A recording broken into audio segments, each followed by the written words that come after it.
Hello? Speaking. Pardon? Is it you? Is it really you? It is you. It's him. What, coming here? You're not coming here. You are coming here. He's coming here. Half an hour. You'll be here in half an hour. He'll be here in half an hour. No, until then. You feeling all right? That was him. Yes, and he's coming here in half an hour. But who is him? I mean, who is he? Well, it's a man I never thought I'd see again. My ex-fiancé. You mean you were actually engaged at one time? Well, there's no need to sound so surprised. It was over 25 years ago. I mean, I was just... Well, I was very young. I met him at Oxford, in the High. It was raining, he offered me shelter under his umbrella, and he insisted on buying me a cup of tea and a sticky bun. How romantic. Yes, well, that was how it all started. Why didn't you get married? Oh, it was awful. He left me. Well, at the church? In a lurch. Oh, Mr. Brown, I have never told anyone this before. Oh, well, if you'd rather not. No, sit down. Well? For years I have kept this terrible secret to myself. Now he is coming back into my life again, and I feel I must tell someone, and I think I can trust you, Mr. Brown. Well, I'd rather not if it's going to cause any embarrassment. Oh, it won't embarrass me. Yeah, but it might embarrass me. No, I'm sure it won't. Well, anyway, he, asked me to go down to Brighton with him for one of those, you know, weekends. Oh, double room, Mr. and Mrs. Smith? Exactly. And you refused? Oh, no, I went. I even remember the hotel. The Bella Vista, opposite the abattoir. Very Bella Vista. Well, we booked in, and Albert, being the thoughtful man he was, he let me go upstairs first to prepare myself, as it were, whilst he had a drink in the bar. Getting up a bit of Dutch courage, eh? I beg your pardon. Oh, he was such a lovely person waiting to be, What happened then? He didn't turn up. He got drunk, passed out, and spent the night on a settee in the residence lounge. How despicable. Well, I went home and I refused ever to see him again. I heard later that he was working in the Far East. But I must admit, I have always cherished a secret hope that he might one day come back. Excuse me, Mr. Brown, the old dragon wants you. Please, Sid, do be a bit more respectful, especially in front of the students. It's up to us to set a good example. I'm sorry. Now, what does the old Miss Courtney want? I've no idea, but I don't think she's very well. She actually smiled at me. Today, my prince will come. Enter! You feeling all right? Yes, why? You sound as if you're in pain. I was singing. I am sorry to bring you away from your class, Mr. Brown, but before you leave this evening, would you mind checking that Sid's locked up properly? Absolutely, so he should be. I was referring to the building. You see, it is quite likely that I may be leaving early. Oh, to think he's come back in my life after 25 years. I think I need another sherry to settle my stomach. What's the matter? He's here. Look.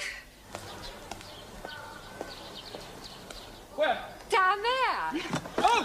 You stupid fool. You have crowned my Albert.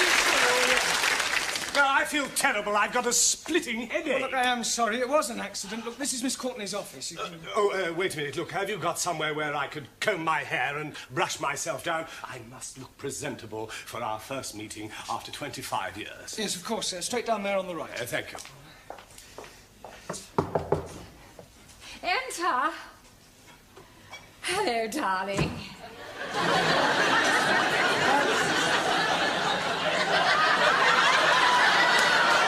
It's you. Oh, where's Albert? You haven't pushed him down the stairs, have you? No. He's just gone to comb his hair. Well, is he all right? There's no damage, I hope.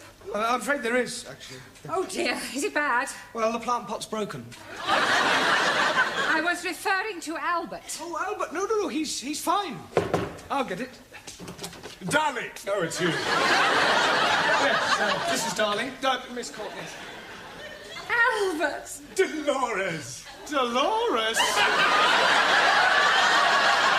Haven't you a class to attend to? Yes, of course, darling. Dolores. Excuse me.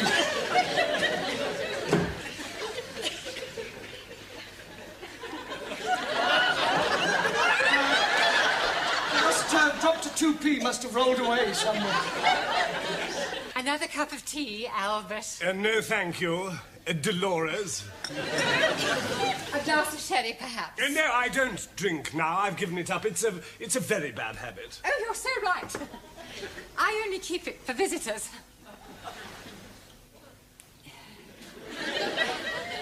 Dear.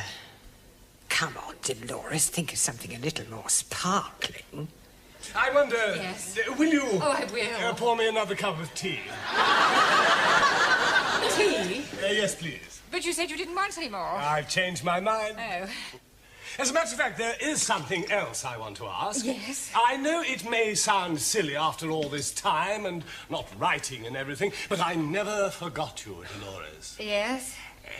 And I couldn't believe my good fortune when I discovered that you hadn't married.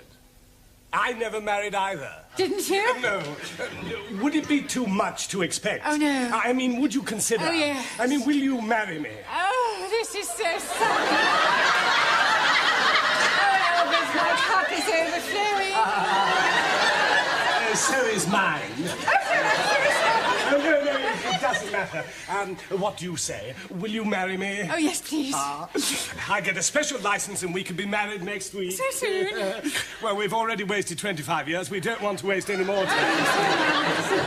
Oh, wait. What's the matter? No, we can't. We'll have to wait. You see, my money is tied up abroad, and it'll take several weeks to transfer it over here. Oh, that's all right. I have enough money. Oh, no, dear Loris, I couldn't have you paying for the wedding, the reception, and the honeymoon and Oh, everything. but what is mine is yours. No, it wouldn't be right. Oh, nonsense. Don't be so proud. Well, I'll tell you what I do. I will use your money on the strict understanding that I pay you back when mine comes through. Oh, very well, if you insist. I most definitely do. Oh, gosh, Albert, I'm so excited. So am I. Just a moment. I have a little engagement. I got to meet a fellow down the road on some business. It'll only take a few minutes, and then I shall come back and take you to dinner somewhere, just the two of us. That would be lovely. Don't go away.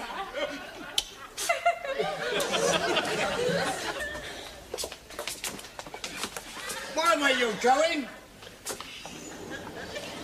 Albert? Everything all right, Sid? Hey? Everything all right?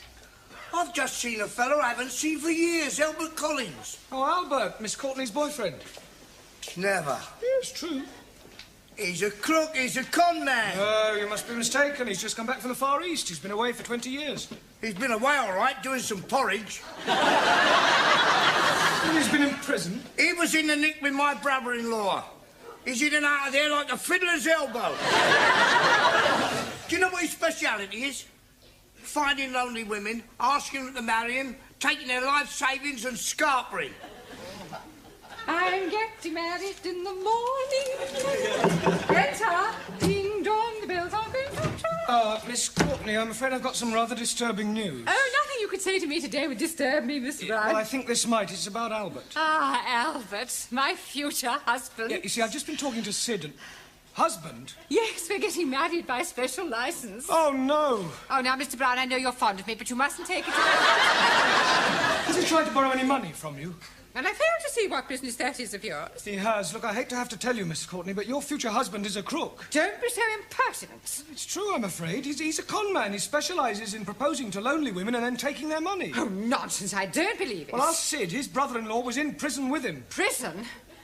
Are you sure? I'm afraid so. Well, perhaps he's reformed. Oh, come on, you don't believe that, do you? No. I thought it was too good to be true.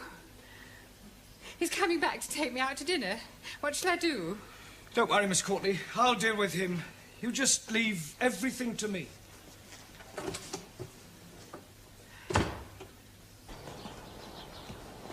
Ah, I've got a message for you from Miss Courtney. Oh, yes? Push off. What? Look, I know all about your little game, so I advise you to get lost quick before I throw you out. You and whose army? Me and this army.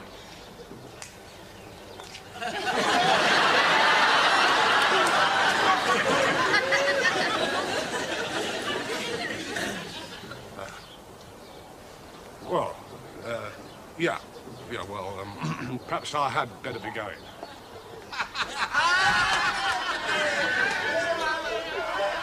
It's all right, Miss Courtney. He's gone. Oh, thank you, Mr. Brown.